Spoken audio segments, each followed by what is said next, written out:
মহামতি অনন্তলাল ঠাকুরের আশীর্বাদে ভারত কথার গ্রন্থিমোচনের 1060তম পর্বে আপনাদেরকে স্বাগত জানাই। আমরা মহর্ষি নারদ এবং ঋষি অশ্মক নারদ এই সংবাদে আলোচনা করে চলেছি। আজকে তার তৃতীয় পর্ব। এই আলোচনাটি মহাভারতের আমরা বারবার বলেছি খুব ছোট আলোচনা, মাত্র 10-12টি শ্লোকের, কিন্তু এর ব্যাপ্তি, এর গভীরতা এবং এর প্রাসঙ্গিকতা এতটাই বৈচিত্র্যপূর্ণ, এত গভীর যে সে সম্পর্কে আমাদের বেশ কিছু কথা বলতে হচ্ছে। আর এটাও ঠিক, আমাদের এই যে আলোচনাটি অশ্মক নারদ, ঋষি অশ্মক এবং দেবর্ষি নারদ, এদের মধ্যে যে আলোচনা চলছে, এই আলোচনার মূল বিষয় হচ্ছে অমৃত কি। এটি তো প্রশ্ন, মূল প্রশ্ন, এবং এই প্রশ্ন থেকেই আমরা এটা জানতে পারছি যে দীর্ঘজীবিতাই একমাত্র অমৃত হয়ে ওঠা নয়, বা অমৃত বলতে কোনোভাবেই দীর্ঘজীবিতাকে বোঝানো হয়নি। অমৃত হচ্ছে সেই বিষয় যা জানলে মানুষ শোক, দুঃখ, ভয়, বেদনা, কষ্ট, যন্ত্রণা, এই সমস্ত কিছুর পারে যেতে পারে, এই সমস্ত কিছুকে সে জয় করতে পারে, সে অভয়, অশোক হয়ে উঠতে পারে। এইটি হচ্ছে অমৃত হয়ে ওঠা। কারণ এই জড় শরীর তাকে একদিন ত্যাগ করতেই হবে, এবং এই ত্যাগের মধ্যেও তার কোনো বেদনা থাকবে না। অর্থাৎ প্রকৃত সত্যটাকে জানাটাই হচ্ছে অমৃত। এবং সেখানে এই প্রসঙ্গে দেখুন, দেবর্ষি নারদ একটি একটি করে কথা বলে তাকে বলছেন, সেই অমৃতের পরিচয় দিচ্ছেন ধাপে ধাপে, একটি একটি শব্দের মধ্যে দিয়ে। এবার বলছেন অপ্রমাদী হচ্ছে অমরত্ব। খুব চমৎকার একটি কথা, অপ্রমাদ। মদ ধাতু নিষ্পন্ন শব্দ হচ্ছে প্রমাদ। মদ শব্দের অর্থ হচ্ছে গর্ব, মত্ত। প্রমাদ শব্দের অর্থ হচ্ছে প্রকৃষ্টভাবে মদকর বা প্রমত্ত হয়ে ওঠা, অনাবধানতা, অমনোযোগ, কার্য বিবেক রাহিত্য, মানে কোনটা করা উচিত আর কোনটা করা উচিত নয়, এই বুদ্ধি ভ্রংশতাই হচ্ছে প্রমাদ। বুদ্ধি বিপর্যয় আমরা এক কথায় বলতে পারি। এবং ধৈর্যচ্যুতিও কিন্তু প্রমাদের লক্ষণ। এই যে আমরা কথায় কথায় বলি মানুষের ধৈর্য খুব কমে গেছে, আমরা ধৈর্য ধরে রাখতে পারি না, সহজেই আমাদের ধৈর্যচ্যুতি ঘটে। এই ধৈর্যচ্যুতি ঘটাটাই হচ্ছে কিন্তু প্রমাদ। সেজন্য এখানে বলছেন সৃষ্টির একেবারে প্রথম হতে এই দুটো সত্য বর্তমান, একেবারে সৃষ্টির আদি হতে, যে সময় থেকে এই জীব সৃষ্টি হলো, এই বিশ্ব ব্রহ্মাণ্ড সৃষ্টি হলো, তখন থেকে দুটো সত্য একেবারে প্রতিষ্ঠিত। একটি কি? একটি হচ্ছে মোহ, অপরটি হচ্ছে মৃত্যু। একটি যদি মোহ হয়, একটি মোহ, অপরটি হচ্ছে অমৃত বা অমোহ বা অমৃত, বা একটা হচ্ছে যদি মৃত্যু, অপরটি হচ্ছে অমৃত, এই দুটি সত্য। এই মৃত্যুকে খুব পরিষ্কার করে বলছে, এই মোহটাই হচ্ছে মৃত্যু। মোহই যা মোহ কবিনাং মৃত্যু, কবিরা তাকেই বলছে মৃত্যু। মোহ মৃত্যু সম্মত ইয় কবিনাম, মানে কবিরা সেই মোহকেই বলছে মৃত্যু। আর আরেকটা কথা বলছেন, এই মোহটা কি? মোহের পরিচয় দিতে গিয়ে বলছে ওই যে অহংকার, অহং বৈ প্রমাদং মৃত্যুং, বলছে এই অহংকারই হচ্ছে প্রমাদ, এই প্রমাদই হচ্ছে মৃত্যু। আর অপ্রমাদ সেটাই হচ্ছে অমৃতং, অপ্রমাদং অমৃতং ভবতি। খুব পরিষ্কার করে এখানে নারদ বলছেন অপ্রমাদং অমরত্বং ভবতি। এই শ্লোকটা খুব চেনা লাগছে। সনৎ সুজাতীয় এই আলোচনায়, সেখানে আমরা এই শ্লোকেরই একটা প্রতিধ্বনি ওখানে পাই। সেখানে একই কথা বলা হচ্ছে। মহর্ষি সনৎ সুজাত বলছেন, উভে সত্যে ক্ষত্রিয়াদ্য প্রবৃত্তে মোহ মৃত্যু সম্মতयो কবিনাম প্রমাদং বৈ মৃত্যুর অহম ব্রবীমি সদহ অপ্রমাদম অমৃতং ব্রবীমি। একেবারে এক কথাই বলছেন। অনাদিকাল থেকে এই দুটো মতই প্রতিষ্ঠিত আছে, দুটোই সত্য যা নারদ বলছেন। সনৎ সুজাত ওই একই কথা বলছেন। এবং লক্ষ্য করবেন নারদও কিন্তু সনৎ সুজাতর এক শিষ্য, তিনিও সনৎ সুজাতর কাছ থেকে ব্রহ্মবিদ্যা লাভ করেছেন। সুতরাং নারদের কথার মধ্যে সনৎ সুজাতের কথার প্রতিধ্বনি যে থাকবে সেটা খুব স্বাভাবিক।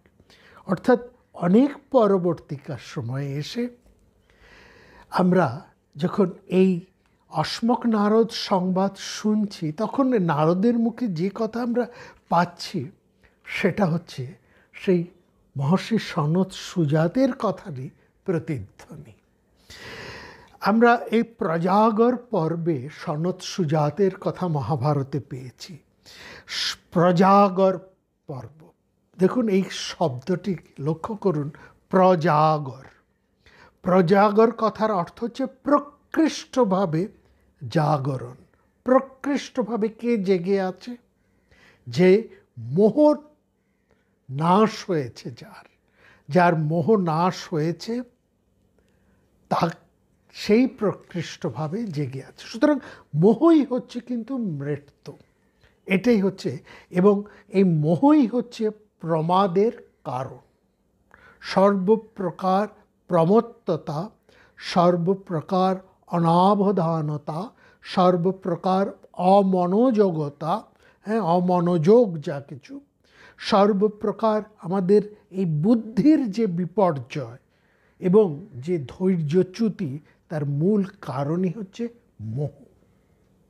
এবং এই মোহই হচ্ছে প্রমাদ, আর অপ্রমাদই হচ্ছে অমৃত। ওই প্রমাদই হচ্ছে মৃত্যু, অপ্রমাদই হচ্ছে অমৃত।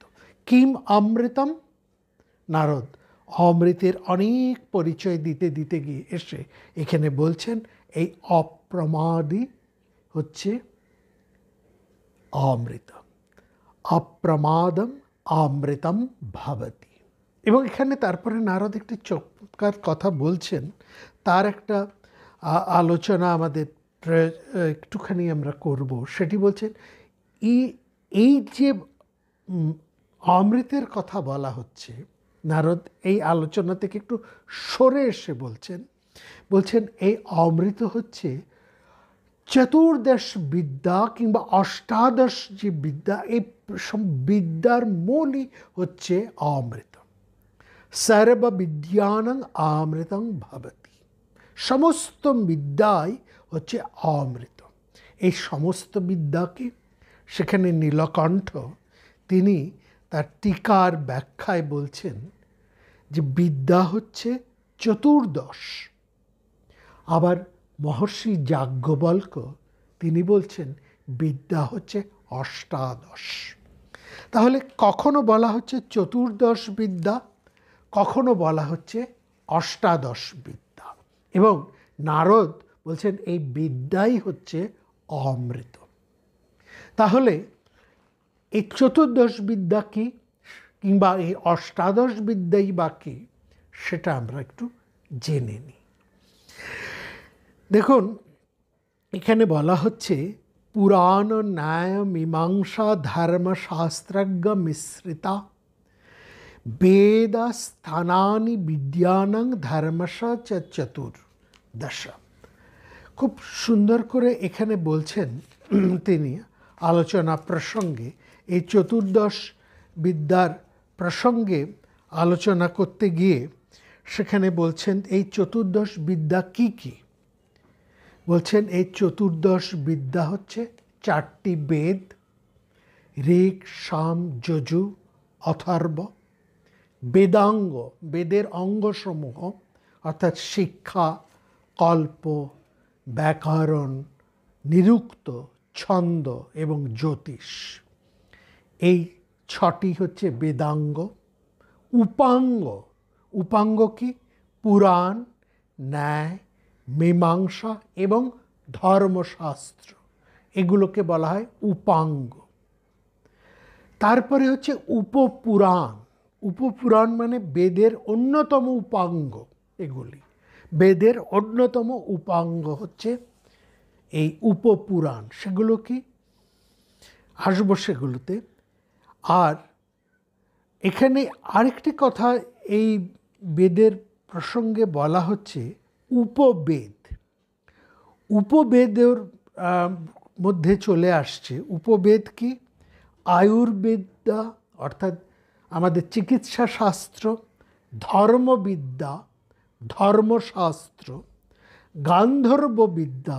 গান্ধর্ববিদ্যা হচ্ছে নৃত্য, সঙ্গীত, অভিনয়, কলা, কলাবিদ্যা সমগ্রগুলি হচ্ছে গান্ধর্ববিদ্যার অন্তর্গত, এবং অর্থশাস্ত্রবিদ্যা অর্থাৎ আমাদের বর্তমান আধুনিক ভাষায় আমরা যাকে ইকোনমিক্স বলি, এইটা হচ্ছে অর্থশাস্ত্রবিদ্যা।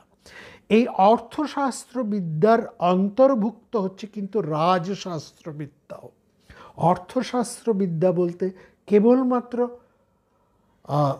ইকোনমিক্স বুঝলে হবে না, জুরিসপ্রুডেন্সও কিন্তু এর অন্তর্ভুক্ত অর্থশাস্ত্রবিদ্যা। অর্থশাস্ত্রবিদ্যার মধ্যে অর্থের ব্যবহার যেমন আছে, তেমনি জুরিসপ্রুডেন্স, ফিনান্স, ইকোনমিক্স এবং জুরিসপ্রুডেন্স দুটোই সমানভাবে রয়েছে। এই 4টি হচ্ছে উপবেদা। তাহলে আমরা 4টি বেদ বুঝলাম, বেদাঙ্গ 6টি বুঝলাম, শিক্ষা, কল্প, ব্যাকরণ, নিরুক্ত, জ্যোতিষ। উপাঙ্গ বুঝলাম, পুরাণ, ন্যায়, মীমাংসা, ধর্মশাস্ত্র। উপবেদ বুঝলাম, চিকিৎসা শাস্ত্র, আয়ুর্বেদ, ধনুর্বেদ অর্থাৎ যুদ্ধশাস্ত্র, গান্ধর্ববিদ্যা অর্থাৎ নৃত্য, গীত, কলা, সঙ্গীত যাবতীয়, এবং অর্থশাস্ত্র যার মধ্যে রাজনীতির শিক্ষা অর্থাৎ জুরিসপ্রুডেন্সও ভীষণভাবে সংযুক্ত। এই 4টি আয়ুর্বিদ্যা, ধর্মবিদ্যা, গান্ধর্ববিদ্যা এবং অর্থশাস্ত্র, এই 4টি হচ্ছে উপবেদ। আমরা একটু পরিচয় দিয়ে দিই, তারপরে আমরা এই চতুর্দশ এবং অষ্টাদশ বিদ্যার সামাপ করব। উপপুরাণ যা আছে, পুরাণ তো আমরা জানি, পুরাণ সম্পর্কে আমাদের একটা ধারণা আছে। উপপুরাণও কিন্তু বেদের উপাঙ্গের অন্তর্ভুক্ত। ওই যে উপাঙ্গর বলেছি পুরাণ, পুরাণ এবং উপপুরাণ দুটি হচ্ছে উপাঙ্গের অন্তর্ভুক্ত। উপাঙ্গের মধ্যে যেমন ন্যায় আছে, মীমাংসা আছে এবং ধর্মশাস্ত্র আছে। আমরা 4টি বেদের কথা জানলাম, বেদাঙ্গের কথা জানলাম, উপবেদের কথা জানলাম, উপাঙ্গের কথাও জানলাম। ঠিক আছে, এবার এই যে বৈশেষিক শাস্ত্র আরেকটি আছে, এই বৈশেষিক শাস্ত্র ওই উপাঙ্গের যে ন্যায় তার অন্তর্ভুক্ত। উপাঙ্গ বলেছি পুরাণ, পুরাণ এবং উপপুরাণ সব উপাঙ্গের অন্তর্ভুক্ত। উপাঙ্গের অন্তর্ভুক্ত ন্যায়, এই ন্যায়ের আরেকটি ভাগ হচ্ছে বৈশেষিক শাস্ত্র, এটি ন্যায়শাস্ত্রের অন্তর্ভুক্ত।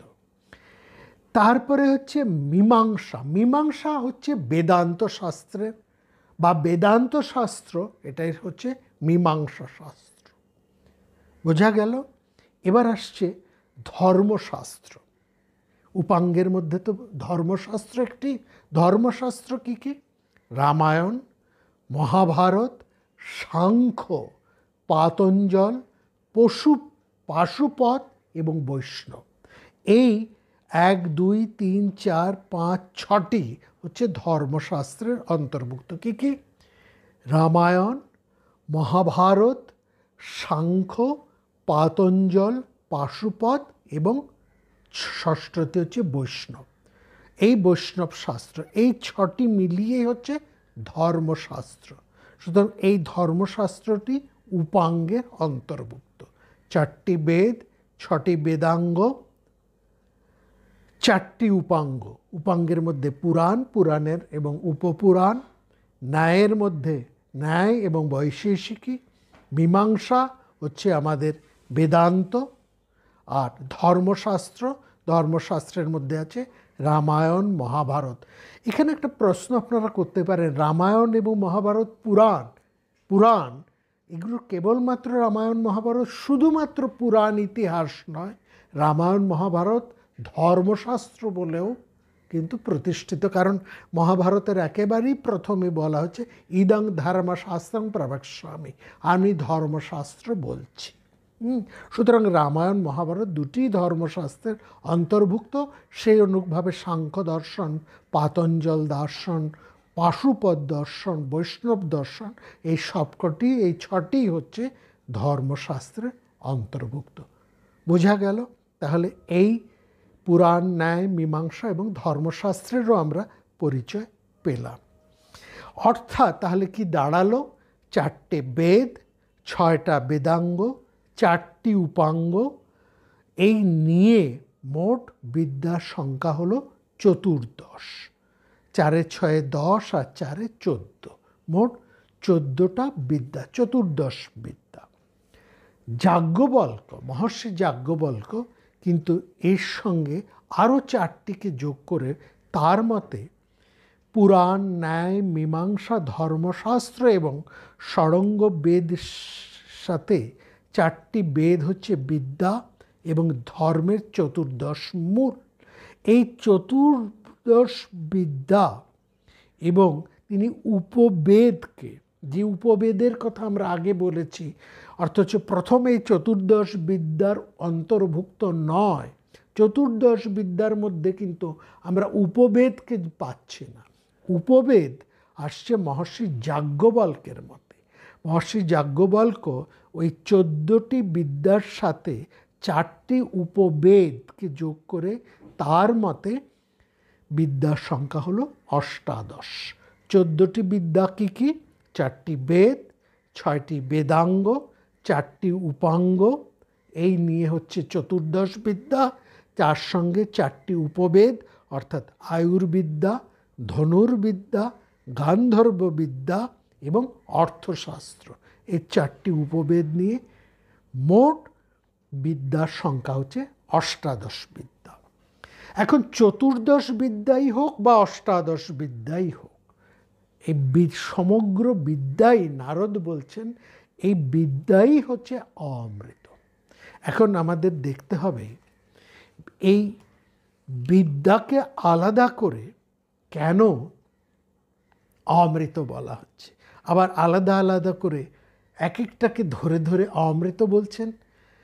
অপ্রমাদকেও তিনি অমরত্ব বললেন, এবার বলছেন এই বিদ্যাই হচ্ছে অমরত্ব। তাহলে এটা বুঝতে হবে এই যে মোহ, অপ্রমাদের মূল জিনিসটা হচ্ছে তো মোহ এবং অহংকার। এই দুটি যে বিদ্যার গুণে বা যার গুণে নাশ হয় সেটাও অমরত্ব, সেটাও অমৃত। এই অর্থে বিদ্যাকেও নারদ অমৃত বলেছেন। এবং সেখানে বলছেন এই অজ্ঞানরূপী প্রমাদই হচ্ছে মৃত্যু, এবং সমস্ত কিছুর মূল অর্থাৎ হচ্ছে বীজ। এই মৃত্যুটা কি? বলছে এটা দেহ নাশ নয়। নারদ খুব পরিষ্কার করে বলছেন, দেখো এটা দেহ নাশ নয়, এটা হচ্ছে স্বাভাবিক স্বস্বরূপে অবস্থান থেকে ভ্রষ্ট হওয়াটাই হচ্ছে তোমার কাছে মৃত্যু। মৃত্যু কি? খুব পরিষ্কার করে নারদ এখানে বলছেন, স্বাভাবিক স্বস্বরূপ থেকে ভ্রষ্ট হয়ে যাওয়াটাই হচ্ছে মৃত্যু। মৃত্যুর বৈরতমা বলছে এই সম্যক অবহিত অর্থাৎ সম্যক অবক্ষণ বা জ্ঞান, জ্ঞানং সম্ভবেক্ষণম। নীলকণ্ঠ তার টিকা করে বলছেন, তার ভাষ্যে বলছেন এখানে, বলছে এই যে সম্যক অবক্ষণ এটাই হচ্ছে জ্ঞান। সম্যকভাবে জানা, সম্যকভাবে জানা। এই সম্যকভাবে জানা থেকে যে মুহূর্তে তুমি চ্যুত হয়ে যাচ্ছ সেই মুহূর্তেই তুমি কিন্তু মৃত্যুর করল গ্রাসে পতিত হচ্ছ। সম্যকভাবে কি জানার থেকে আমি ভ্রষ্ট হচ্ছি? যে তোমার স্বাভাবিক অবস্থান। আমাদের স্বাভাবিক অবস্থানটা কি? এটা স্বাভাবিক অবস্থানটা হচ্ছে আমাদের স্বাভাবিক পরিচয়। আমাদের স্বাভাবিক পরিচয়টা কি? যে আমরা নিত্য, আমরা মরণশীল নই, আমরা নিত্য। এই জানাটার থেকে যে মুহূর্তে আমরা ভ্রষ্ট হই, সেটাই হচ্ছে আমাদের স্বরূপ পরিচিতি, তখনই আমাদের কিন্তু মৃত্যু ঘটে। সেজন্য বলছেন অমৃতত্বের হেতুই হচ্ছে ওই জানা বা জ্ঞান, যেখানে নারদ পরিষ্কার করে বলছেন সর্বপ্রকার বিদ্যাই হচ্ছে অমরত্ব, যা তোমার এই মোহকে নাশ করে। এবং বলছে কেন অপ্রমাদ অমরত্ব, তার কারণটা কি আরেকটু পরিষ্কার করে সেখানে বলছেন। বলছে দেখো,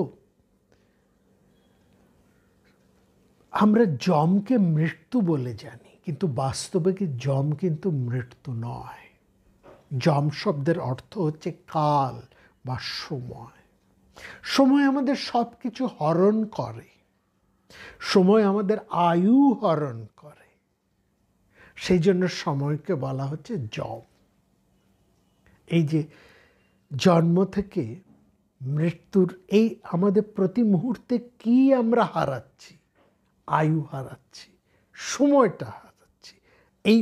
এই মুহূর্তে যা আছে পর মুহূর্তেই কিন্তু আমরা সেই আগের মুহূর্তে আর নেই, তাই না?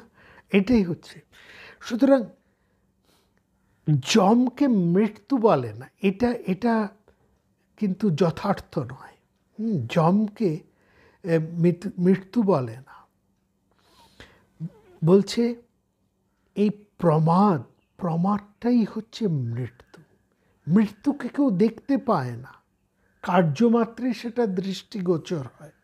সাবিত্রী, মহাভারতের সাবিত্রী উপাখ্যানের মধ্যে খুব সুন্দর করে সেখানে বলা হচ্ছে, अथ सत्यवत कायात् पाशबद्ध वसंगतम अंगुष्ठ मात्र पुरुषं निश्चिकर्ष यमो बलात्। বলছে যম বা সময় যেন সত্যমানের শরীর থেকে পাশবদ্ধ অঙ্গুষ্ঠ মাত্রাকার পুরুষকে, অঙ্গুষ্ঠ মাত্রাকার এক আঙুল, এই অঙ্গুষ্ঠ হচ্ছে এইটা, এই অঙ্গুষ্ঠ মাত্রাকার বিশিষ্ট পুরুষকে সবলে আকর্ষণ করলে। এই বাক্যে যমের একটা রূপ বর্ণনা সেখানে করা হচ্ছে, বলা হচ্ছে অঙ্গুষ্ঠ মাত্র পুরুষ। কিন্তু সেই যমের রূপ কি, সেই মৃত্যুর রূপ কি আমরা দেখতে পাই? কখনো কি তাকে সম্ভব দেখা যায়? বলছে সেই যমকে কি কেউ কখনো দেখতে পায়? বলছে সেটা দেখা যায়। সুতরাং যম কিন্তু মুখ্য মৃত্যু নয়। যম প্রমাদস্যা অসুরাপরাভব অন্নপ্রমাদ ব্রহ্মভূতাসুরাশ্চ নবৈ মৃত্যুর্ব্যাঘ্রং ইবাত্তি জন্তুর্ন পাশ্যে মৃত্যুমুপলভ্যতে। বলছে মৃত্যু ব্যাঘ্র ইব জন্তুন নবৈয়ত্তি, মৃত্যু কখনো বাঘের মতন প্রাণীদেরকে ভক্ষণ করে না। আসম রূপম অপি নাহি উপলভ্যতে, মৃত্যুর কোনো রূপও দেখা যায় না। তাহলে কোনটা মৃত্যু? বলছে ওই যে তোমার এই যে তোমার প্রমাদ, ওই যে তুমি একটা ভয়ঙ্কর মূঢ়তার মধ্যে পড়ে আছো, এই যে একটা প্রমত্ততার মধ্যে পড়ে আছো, ওই যে তোমার বুদ্ধি বিপর্যয় ঘটেছে, ওটাই হচ্ছে তোমার মৃত্যু। যেটা তোমার কোনটা করা উচিত আর কোনটা করা উচিত নয়, এই বুদ্ধিকে যা নাশ করে দিচ্ছে, সেটাই হচ্ছে মৃত্যু। সুতরাং বুঝতে হচ্ছে এখানে এই জন্যেই এই প্রমাদকে এতটা মৃত্যুর সাথে তুলনা করে অপ্রমাদী হবার কথা বলছে। এই অপ্রমাদী একজন মানুষ কি করে হতে পারে? বলছে একমাত্র বিচারের মাধ্যমে। বলছে এই অমৃতত্ব তুমি লাভ করতে পারো, অর্থাৎ অপ্রমাদী হয়ে উঠতে পারো, কারণ এটা নিত্য সিদ্ধ, নিত্য প্রাপ্ত। এই অমৃতকে সবাই পেতে পারে, এটা নিত্য সিদ্ধ এবং নিত্য প্রাপ্ত। এতটা চমৎকার করে বলছে, এটা কোনো কর্মসাধ্য মানে কর্মের দ্বারা প্রাপ্ত বিষয় নয়, এটা নিত্য সিদ্ধ, নিত্য প্রাপ্ত। কিন্তু মুশকিল হচ্ছে অজ্ঞান প্রসূত, ভ্রান্তিবশত আমরা ওটাকে মনে করছি অমৃত বোধহয় অপ্রাপ্ত বিষয়, আমরা অমৃত পেতে পারি না। অমৃত পাওয়ার জন্য বোধহয় খুব পরিশ্রম করতে হয়, বিরাট কোনো ভাগ্য থাকতে হয়, কোনো দৈব অনুগ্রহ হতে হয় ইত্যাদি। বলছে না, নারদ বলছেন না, মোটেও না। এটা কোনো এমন কিছু বিরাট কঠিন ব্যাপার নয়, এটা নিত্য সিদ্ধ। সবাই অমৃতের সন্তান। অর্থাৎ আমাদের যেমন উপনিষদে বলছেন শৃণন্ত বিশ্বে অমৃতস্য পুত্র, মানে সবাই কিন্তু অমৃতের সন্তান। আমরা সবাই অমৃতের সন্তান, কিন্তু আমরা নিজেরা সেটা বিশ্বাস করি না। কেন বিশ্বাস করি না? কারণ একটা ভ্রান্তি দ্বারা আমরা আচ্ছন্ন হয়ে যাচ্ছি। সেটাকেই বলছে অজ্ঞান প্রসূত, ভ্রান্তারোপিত সংসার विवेकानन्न तू कर्म भी रज्जारोपित सर्प न घंटा घोषण्य बढ़तते। বলতে ভ্রান্তি বশত, মোহ বশত, এখানে ভ্রান্তি মানে মোহ, এই সংসারকে আমরা একমাত্র বিচারের মাধ্যমে, বিচারপূর্বক, অর্থাৎ এই বিচারই হচ্ছে এখানে জ্ঞান, এই বিচারই হচ্ছে এখানে বিদ্যা, তার দ্বারাই আমরা আমাদের এই ভ্রান্তি, এই মোহকে নাশ করতে পারি, অন্য কোনো ক্রিয়ার মাধ্যমে নয়। এই যে বিদ্যা, এই চতুর্দশ বিদ্যা বা এই যে অষ্টাদশ বিদ্যার কথা বলা হলো, এত দীর্ঘ সময় আমরা সেটা নিয়ে আলোচনা করলাম প্রত্যেকটাকে ধরে ধরে। এই বিদ্যা আমাদেরকে কি দেয়? এই বিদ্যা শিক্ষা করে, এই বিদ্যা অর্জন করলে আমাদের কি লাভ হয়? বলছে অন্য কিছু লাভ হবে না, তোমার সিংহ গজাবে না, তুমি বিরাট কিছু হয়ে উঠবে না। তাহলে আমরা কেন এই চতুর্দশ বা অষ্টাদশ বিদ্যা শিক্ষা করব, কেন জানব? বলছে এই বিদ্যা তোমার বিচার শক্তিকে, বিচার করার শক্তিকে তীক্ষ্ণ করে, তোমার বিচার শক্তিকে জাগ্রত করে, তীক্ষ্ণ করে। এইটা হচ্ছে বিদ্যা। পড়ার সত্যি কথা, সত্যিকার এই যে আমাদের পড়াশোনার উদ্দেশ্য কি? Development of faculty. ফ্যাকাল্টি মানে বুদ্ধিবৃত্তি। অনেক পড়াশুনো করলেন, অনেক ডিগ্রি অর্জন করলেন, কিন্তু কাণ্ডজ্ঞান যদি না হয়, অর্থাৎ এই কাণ্ডজ্ঞানটাই হচ্ছে ডেভেলপমেন্ট অফ ফ্যাকাল্টি। তাহলে ওই যে প্রচুর পড়াশুনো, প্রচুর ডিগ্রি, ডিপ্লোমা, গবেষণা সবই নিরর্থক যদি আপনার ফ্যাকাল্টি ডেভেলপমেন্ট না হয়। এই জন্য দেখুন বলা হয় ফ্যাকাল্টিস। এই ফ্যাকাল্টি হচ্ছে বুদ্ধিবৃত্তি। এক একটা প্রকোষ্ঠে, বিদ্যার এক একটা প্রকোষ্ঠ আপনার বুদ্ধিবৃত্তির উৎকর্ষতা ঘটায়। এই উৎকর্ষতা ঘটানোই হচ্ছে, যার যত বুদ্ধিবৃত্তির উৎকর্ষতা ঘটেছে সেই অমৃত হয়ে উঠেছে, তার তত ভয় কম, তার তত ভয় কম। সে যে সঠিকভাবে বিষয়টা জানে তার ভয় কম হয়। খুব সাধারণ উদাহরণ, একটা অজানা জায়গায় আপনাকে যদি যেতে হয়, স্বাভাবিকভাবে আমাদের একটা সংশয় আসে, কি জানি সে জায়গাটা কেমন, সেখানকার মানুষজন কেমন, পরিবেশ পরিস্থিতি কেমন, ভালো থাকার জায়গা আছে কি না, খাওয়া পরার সুব্যবস্থা আছে কি না, সেখানে স্বাভাবিক জীবনযাপনের উপকরণ সঠিক পাওয়া যাবে কি না, উপদ্রুত অঞ্চল নয় তো, কোনো উপদ্রব ঘটবে না তো, এরকম একটা স্বাভাবিক প্রশ্ন। সুতরাং এগুলো হচ্ছে আমাদের সংশয়। এই সংশয় থেকে আমাদের মনে নানা রকম, দেখুন, ভয়, বিকার, হ্যাঁ, নানা ধরনের চিন্তা, এই সবটাই হচ্ছে মোহ সৃষ্টি হয়। এবার আপনি যদি একটু একটু করে সেই জায়গাটার সম্পর্কে জানতে আরম্ভ করেন, যত জানছেন সেই জায়গাটার সম্পর্কে, সেখানকার মানুষজন সম্পর্কে, সেখানকার পরিবেশ সম্পর্কে, সেখানকার অবস্থার সম্পর্কে আপনার ভয়টা কেটে যাচ্ছে। ভয় কেটে যাচ্ছে মানে আলো হচ্ছে, আধার কেটে যাচ্ছে, আপনার মোহ নাশ হচ্ছে। এই মোহ নাশই হচ্ছে অমৃত। আপনি আগে ভাবছিলেন, বাবারে ওই জায়গায় গিয়ে আমি বাঁচব তো, মরে যাব না তো। আর যেই মুহূর্তে আপনার একটু একটু ওই শঙ্কা কেটে যাচ্ছে, মোহ নাশ ঘটছে, আপনার কিন্তু মৃত্যু ভয়টা কেটে যাচ্ছে, আপনার আনন্দ, নিশ্চিন্ত হচ্ছে। এই নিশ্চিন্ত হওয়াটাই হচ্ছে অমৃত। এই জন্য এই যে বিদ্যা আপনাকে নিশ্চিত করছে, অর্থাৎ আপনাকে স্থৈর্য করছে, স্থির করছে, যা আপনার স্বরূপকে প্রতিষ্ঠিত করছে, সেটাই হচ্ছে বিদ্যা, সেটাই হচ্ছে অমৃত। আর যা আপনার স্বরূপচ্যুত করছে, অস্থির করছে, মোহগ্রস্ত করছে, দুশ্চিন্তাগ্রস্ত করছে, ভয় ব্যাকুল করছে, সেটাই হচ্ছে মৃত্যু।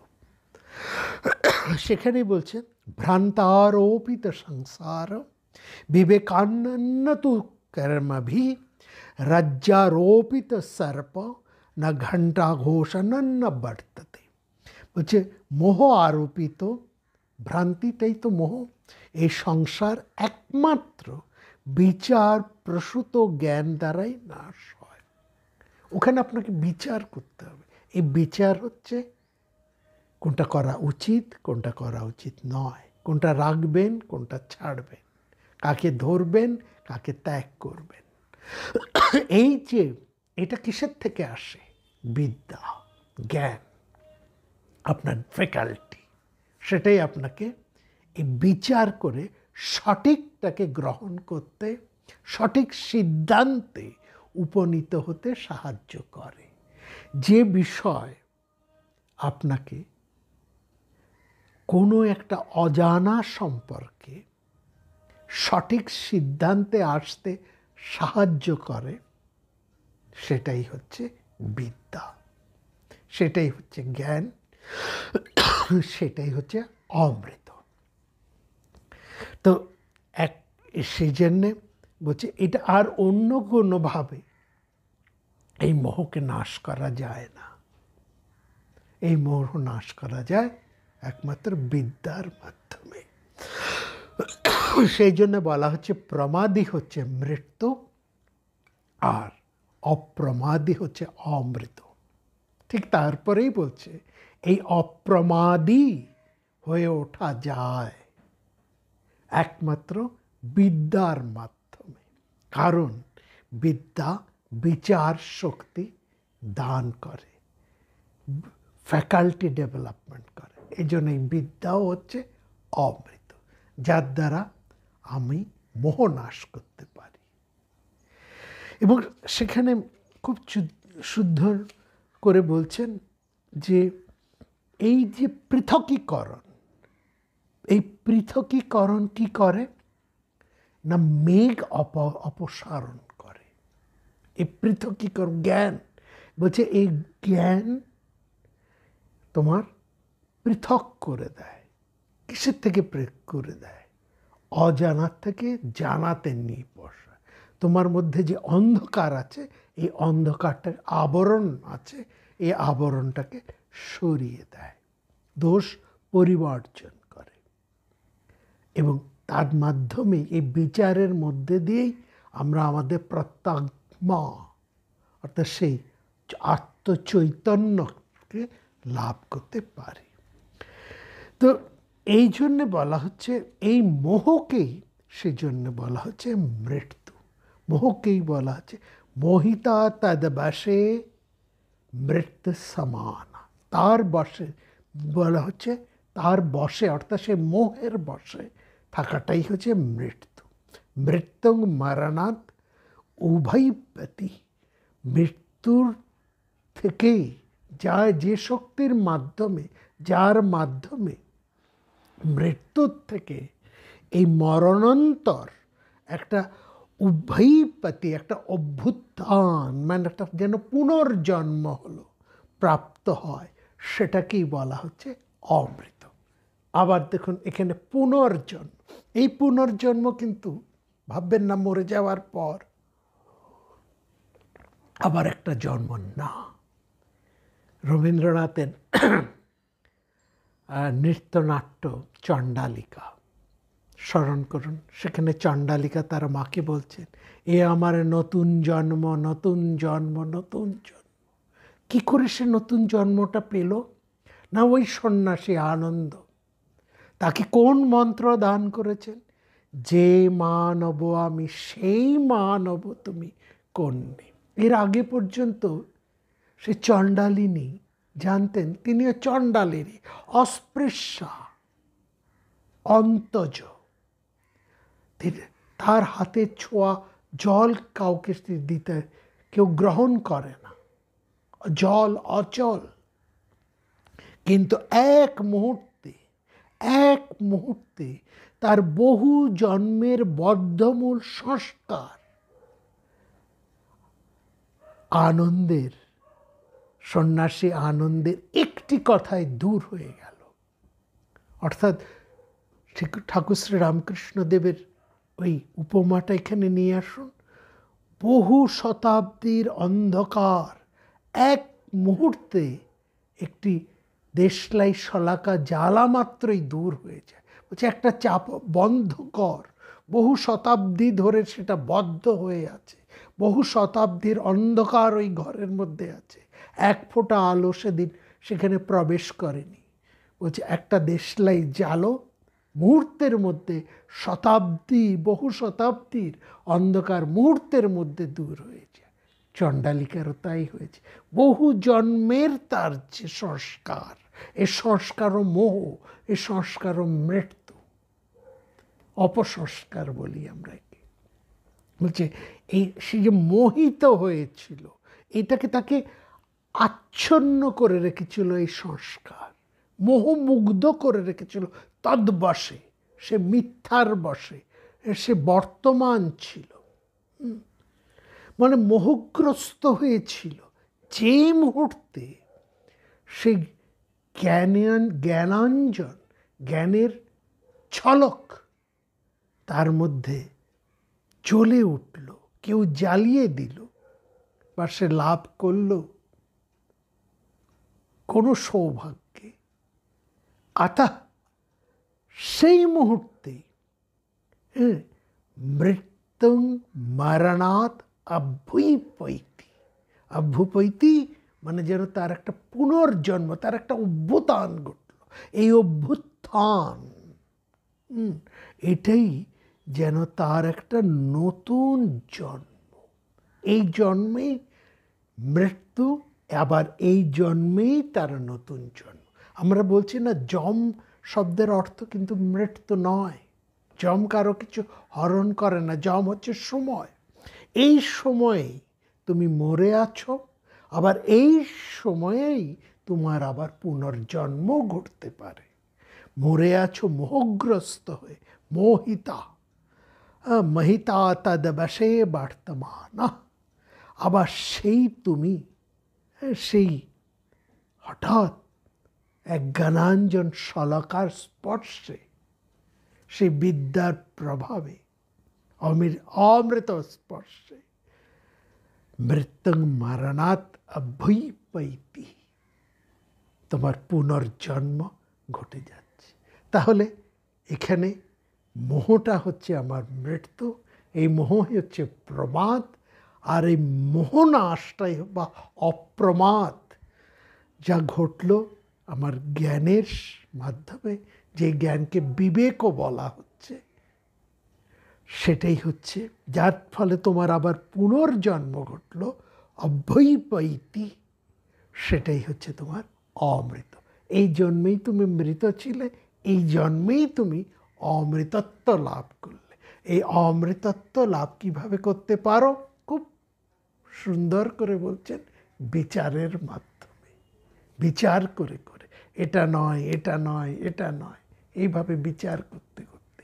এবং এই বিচার শক্তি কিভাবে তুমি লাভ করতে পারো? বিদ্যার মধ্যে দিয়ে। এই সেখানে চতুর্দশ বা অষ্টাদশ বিদ্যার প্রসঙ্গ নিয়ে এসছেন, সেই জন্য এই বিদ্যাকেও অমৃত বলা হয়েছে। বোঝা গেল? এবং সেখানে বলছেন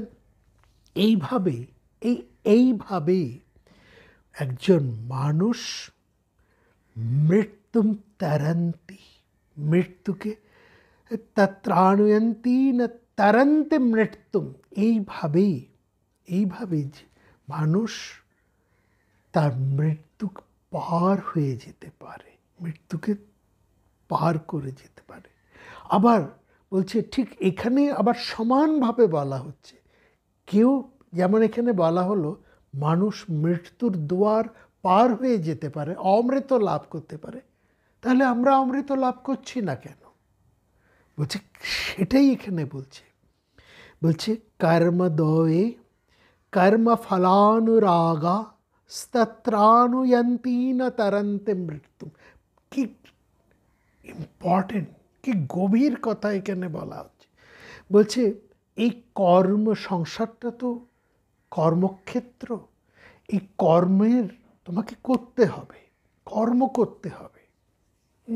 কিন্তু কর্ম করতে গেলে কর্মের যে আঠাটা আছে না, সেটা যেন না লাগে। এই আঠাটা হচ্ছে আসক্তি। কাঁঠাল অতি মিষ্ট পদার্থ, অমৃতর, খেতে হবে, খেলে খুব, কাঁঠালের রস অতি অমৃত। কিন্তু কাঁঠাল ভাঙতে গেলে কাঁঠালের যে আঠা, সেটা হাতে লাগলে বড্ড চটচট করে, সহজে সেটা যেতে চায় না। সেই জন্য ঠাকুর শ্রীরামকৃষ্ণদেব বলছেন, হাতে তেল মেখে কাঁঠাল ভাঙো।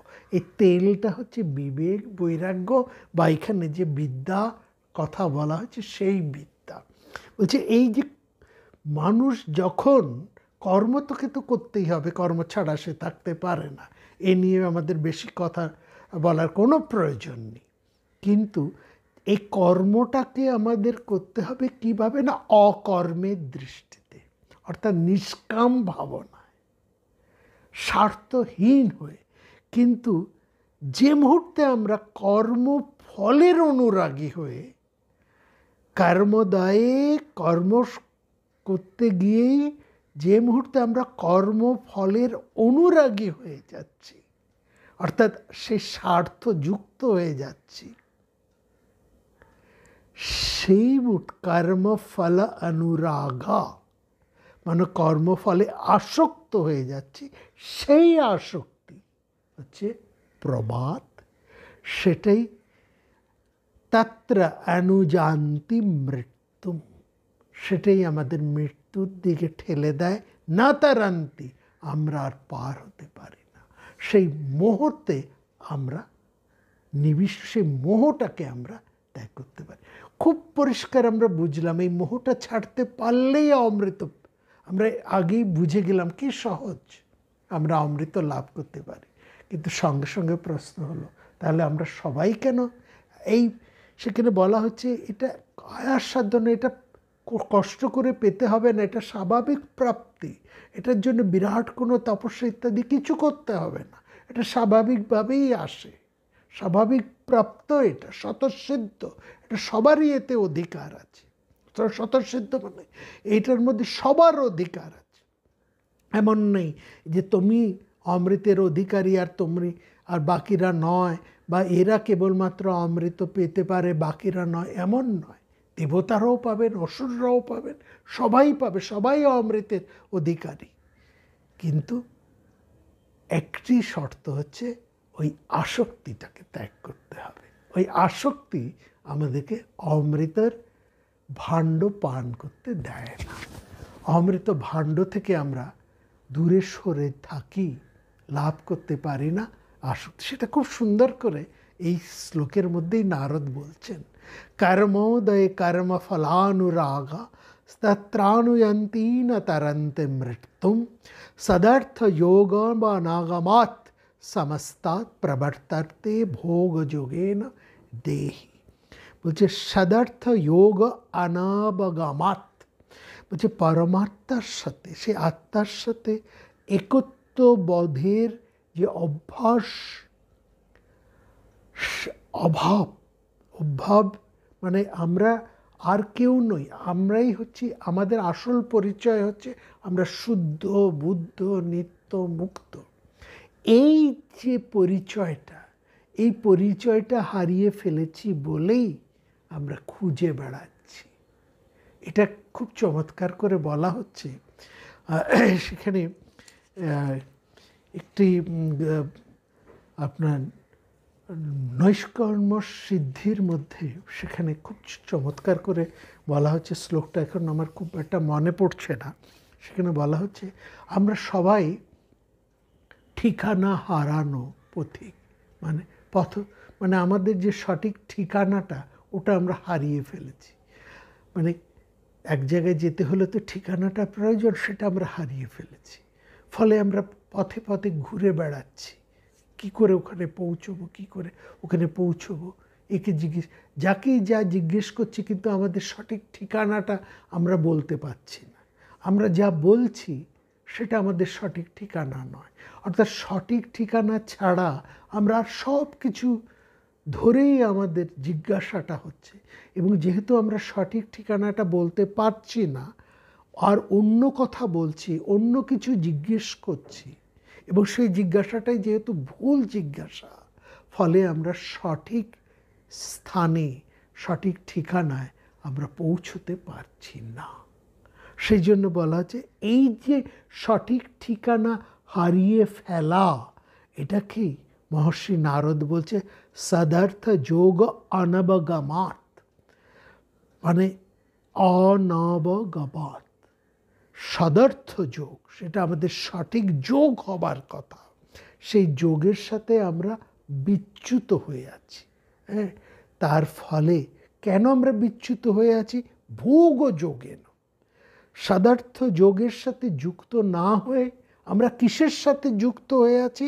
ভোগ যোগেন, ভোগের সাথে, বিষয় ভোগ্যের সাথে। অর্থাৎ এই নশ্বর জগৎকেই আমরা আসল ধরে আছি, যা চিরদিন টিকবে না, যা থাকে না, তাকেই আমরা ধ্রুব সত্য জ্ঞান করছি। তার সাথেই যুক্ত হয়ে যেটা চিরকালীন, যা শাশ্বত, তার সাথে আমাদের একটা অনবগমাত, একটা অভাববশত আমরা দেহচারী জীব হয়ে এই বারবার পরিভ্রমণ করে যাচ্ছি, সঠিক জায়গায় পৌঁছতে পারছি না। এই জন্যই আমরা অমৃতের সন্তান হয়েও অমৃত লাভের থেকে বঞ্চিত হয়ে আছে। কি চমৎকারভাবে এই কথাটি বলছে। এবং লক্ষণীয়, এই একই শ্লোকও কিন্তু আপনারা মহাভারতের প্রজাগর পর্বে সনৎ সুজাতের মধ্যেও আপনারা এই একই শ্লোকটি পাবেন। এখানে প্রশ্ন হচ্ছে মোহটা কি? আরো খুব পরিষ্কার করে এখানে বলছেন মোহটা কি। খুব পরিষ্কার করে এখানে বলা হচ্ছে, যা কিছু আমাদেরকে বিষয়ের সাথে যুক্ত করে দেয়, বিষয় বলতে এখানে ইন্দ্রিয়ের বিষয়, ইন্দ্রিয়ের বিষয়ের সাথে যুক্ত করে। ইন্দ্রিয়ের বিষয় কি? এখানে ইন্দ্রিয়গুলো বলতে জ্ঞানেন্দ্রিয়, 5টা জ্ঞান ইন্দ্রিয়: চক্ষু, কর্ণ, নাসিকা, জিহ্বা এবং ত্বক। চোখ দেখবে, তার দেখার বিষয় ভেতরের বিষয় না, চোখ দেখছে বাইরের জিনিস। কান, তার বিষয় শোনা, সে শুনছে বাইরের জিনিস। শ্বাস, সে গন্ধ গ্রহণ হচ্ছে, তার বিষয় সে নিচ্ছে বাইরের গন্ধ। জিহ্বা আস্বাদন, সে বাইরের বিষয় আস্বাদন করছে। স্পর্শ, সে বাইরের বিষয়কে স্পর্শ করছে। অর্থাৎ সব কিছুই বাইরের, এবং বাইরের অর্থে যা নশ্বর, যা বিকারগ্রস্ত, যা চিরকাল থাকবে না, তাকেই আমরা দেখছি, তারই কথা শুনছি, তারই রূপ, রস, গন্ধ গ্রহণ করছি, তাকে সব স্পর্শ করে আনন্দ অনুভব করছি। অর্থাৎ সেই বিষয় চিন্তার মধ্যেই আমরা তল্লীন হয়ে আছি। এই যে প্রবৃত্তি, এই যে বাইরের বিষয় মধ্যে আমাদের যে আসক্তি, সেটাই চাটবার, সেটাই দেখবার, সেটাই বারবার লেহন করার, আস্বাদন করার যে প্রবৃত্তি, এই যে প্রবৃত্তি, সেটাকেই বলা হচ্ছে মোহ। এবং এই মোহটাই হচ্ছে শুধু মোহ না, এটাকে বলা হচ্ছে মহামোহ। এই বাইরের বিষয়ে ভোগটাই হচ্ছে মোহ। এরপরে একটা প্রশ্ন হচ্ছে, কাকে বিদ্বান বলা হবে, কাকে জ্ঞানী বলা হবে, কাকে অপ্রমাদী বলা হবে? অপ্রমাদী কি করে চেনা যাবে? বলছেন, যিনি এই নশ্বর, কোনটা নশ্বর এবং কোনটা অবিনশ্বর সঠিকভাবে জানেন, কোনটা চিরকালীন অর্থাৎ শাশ্বত জিনিস সঠিকভাবে জানেন, আর কোনটা নশ্বর, কোনটা টিকবে না, এই বোধ যার পাকা, এবং যিনি এই নশ্বর ভোগ বিষয়কে, যা আমাদেরকে দ্রুত আনন্দ দেয় কিন্তু পরিণামে দুঃখ দেয়, এই সমস্ত বিষয়কে যিনি তুচ্ছ জ্ঞান করে ত্যাগ করেন এবং সেই বিষয়কে এতটুকু স্মরণ করেন না, যিনি মৃত্যু হয়ে মৃত্যুকেই গ্রাস করেন। কি ভয়ঙ্কর কথা! মৃত্যু সব কিছুকে গ্রাস করছে, কাল, মৃত্যু, সে সব কিছুকে গ্রাস করছে। আমরা সবাই কালের অধীন। এই শ্লোকটা ভীষণ ইম্পর্টেন্ট, খুব। এটা কি দেখুন, ছোট্ট ছোট্ট কথা। হ্যাঁ, এবং এই অস্মক নারদ সংবাদ, অর্থাৎ এই জায়গায় একটা কথা আপনাদের একটু কথা প্রসঙ্গে বলি। সনৎ সুজাতীয় কথার মধ্যে যে একটা বৈদগ্ধ্যটা, একটা গভীর তত্ত্বের বিষয় আছে, সেই অত্যন্ত গভীর তত্ত্ব বিষয়টাকে আরও সহজ করে আমাদের সামনে মহাভারত তুলে এনেছে এই অস্মক নারদ সংবাদের মধ্যে। অর্থাৎ এই কথাগুলো প্রায় অনেকটাই, বা সবটা না হলো বেশিরভাগই আমরা কিন্তু প্রজাগর পর্বে না সনৎ সুজাতীয় সংবাদে আমরা শুনেছি। হ্যাঁ, খুব একটা নতুন তা নয়, কিন্তু তফাৎ কি, কেন আবার এখানে রিপিটেশন? আমরা এটা তো বলেছি, মহাভারতে বারবার এক জিনিস কিন্তু রিপিট হয়, একই কথা নানাভাবে রিপিট হয়। এই রিপিটেশনের একটা প্রয়োজন দুটো কারণ।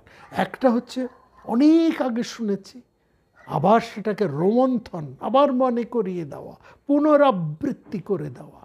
যা ভুলে যায়, অনেক আগে শুনেছি ভুলে গেছি, সেটাকে আরেকবার মনে করানো, আরেকবার মনে করাচ্ছে। এই জন্য বারবার রিপিটেশন আছে। একই বিষয় মহাভারতে বহুবার আলোচিত হয়েছে, একই বিষয় নিয়ে। এখানেও সেই একই কথা। এবং দ্বিতীয়টি হচ্ছে সনদ সুজাতীয়র মধ্যে যে গভীর তত্ত্ব, উচ্চাঙ্গের তত্ত্ব, অত্যন্ত গভীরতার সাথে বর্ণনা হয়েছে, সেটাকেই, সেই তাৎপর্যকে অনেক সহজ করে আমাদের এখানে তুলেছে এই অমৃতাত্ত্বে। সনদ সুজাতও কিন্তু তা এই ধৃতরাষ্ট্রকে সেই অমৃতের পথে নির্দেশ করবার জন্যেই তিনি সেই অমৃত তত্ত্বের কথাই বলেছেন। তার সে মোহ, ধৃতরাষ্ট্র মোহগ্রস্ত হয়েছে, তার মোহ নাশের জন্য তিনি সে কথাগুলো তার কাছে উপস্থিত হয়েছেন মহর্ষি বিদুরের অনুকম্পায়। সেই সনদ সুজাত উপস্থিত হয়েছেন।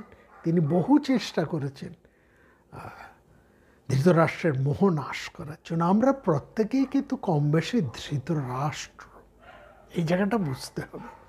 ধৃতরাষ্ট্রকে মহাভারতে বলা হচ্ছে প্রজ্ঞাবান পুরুষ, জ্ঞান বিবেক আছে টনটনে, কিন্তু কার্যক্ষেত্রে তিনি সব ভুলে যান। আমাদের সব ধারণা আছে, আমরা সব জানি এটা কোনটা করা উচিত, কোনটা করা উচিত নয়, মিথ্যে কথা বলা উচিত নয়, চুরি করা উচিত নয়, অসুয়া করা উচিত নয়, লোভ করা উচিত নয়, মোহ খারে, সব আমরা জানি।